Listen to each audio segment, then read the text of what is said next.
All right, for the first time ever, 1975 Imperial LeBaron. Look at this. All right, first of all, before we get started, we're gonna do a little small sequence on the difference between an Imperial LeBaron and a Chrysler New Yorker Brougham. Number one, Imperial hood ornament, right? Imperial down here on the headlamp door. All right, in the turns on the front turn signal, there is an Imperial bird here in the reflector for the turn signal lens, which you will not see if you had a New Yorker Brougham. Now, when you get to the side of the car, it's very important. I mean, I love these cars when they came out. These cars came out in 74, 75, 76. And then they didn't sell that well, but this is a dynamite design. Another thing about this design is this waterfall grill. This was the final design by Elwood Engel before he retired from Chrysler. So he left them with you can tell it's a beautiful design. That's why they ran with this design for about 7 years during the 70s.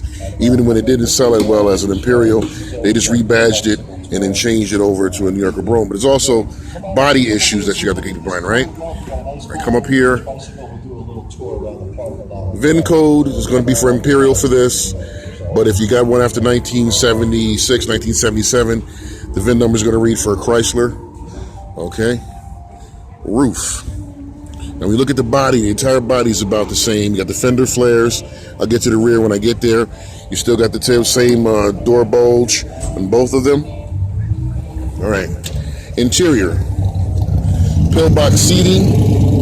You got the pillbox seating on the Brougham when you had a New Yorker, but you got it, what they call that, gratis when you had the Imperial. All right, you got oh, jeez. Are we still going? Yeah, we're still going. Okay. Steering wheel. The steering wheel, by this time, Chrysler was sharing steering wheels amongst other cars, so you really can't count too much on the steering wheel itself, because even though that is an Imperial wheel with an Imperial center section, you can also get the same steering wheel on the B-body Monaco. Now, what you really want to know is right here. See the metal part? That's a The metal part. That's a telescoping wheel. Only the Imperial had the telescoping wheel.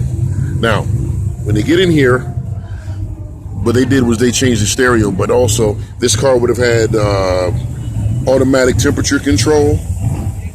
Okay? It has a LeBaron ornament right here. If this was a New Yorker, it would have said Brougham here with a shield. The rear window. Now this is where it gets me, because this is a Brougham rear windshield. Hold on a minute. Let me give him some time. Okay. I'll give you the side profile of the car.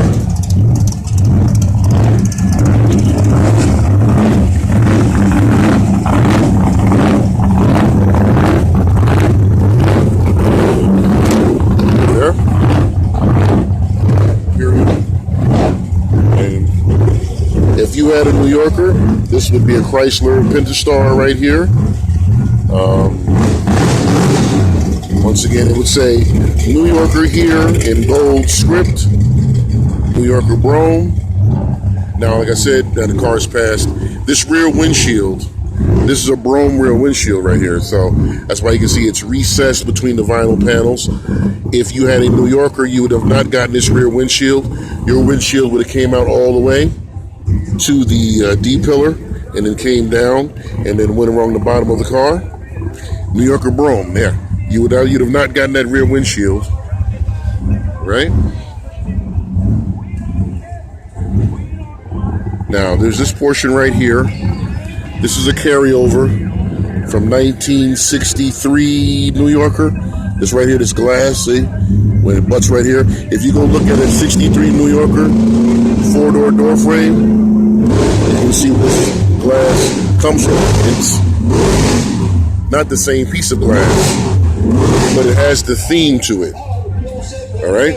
On the rear, if you have an Imperial, you have an Imperial badge, or your corner reflector right here.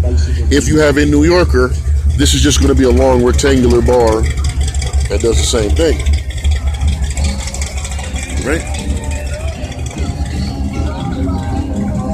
Now, the rear seat has a center armrest on it. You would get that in New Yorker, but you'd have to get the same style interior with the pillbox seating.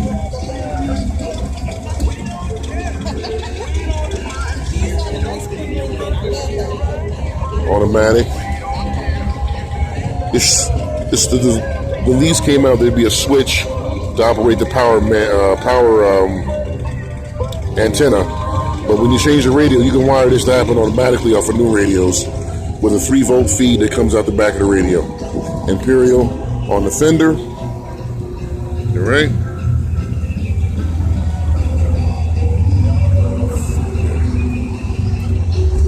Now, build issues on these cars is that if you had, hold on, everybody get out of my way here. Let me get out of my way.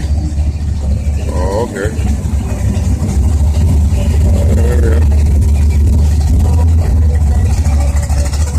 Okay, that's great.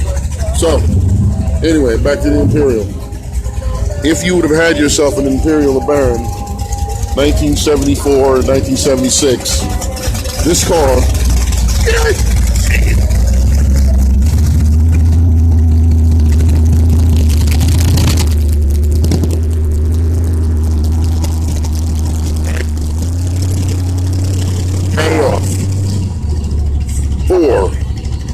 this car came with 4-wheel disc brakes, 9.25 rear end, but you would get that on the New Yorker.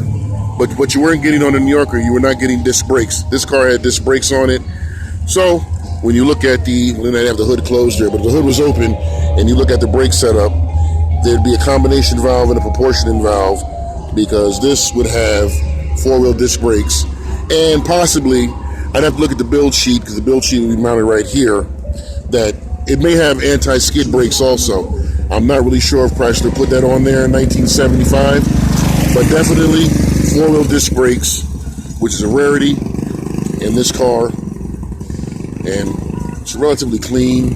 You know, it's type of olive, type of mauve, type of brown with a nice sandalwood pinstripe on it, and a tan interior, and a pillbox velour seating. Excellent car. Imperials don't have much of a following, but they have a great following, but their resale is not that much. But this one is the final C-body, the final Imperial worth wearing the name of Imperial. So if you can find one of these, it's really great. But if you can't, and you find yourself a New Yorker Brougham, you're doing just as well. I myself, I would like to get a Newport, like a 77, 78 Newport with a 400, but we'll see what time says. Anyway, if you like this walk around, 1975 Imperial LeBaron, 4-door hardtop, give me a like and subscribe, and leave me a comment. Start talking about this car, because this is really one of the best things I've seen in a show.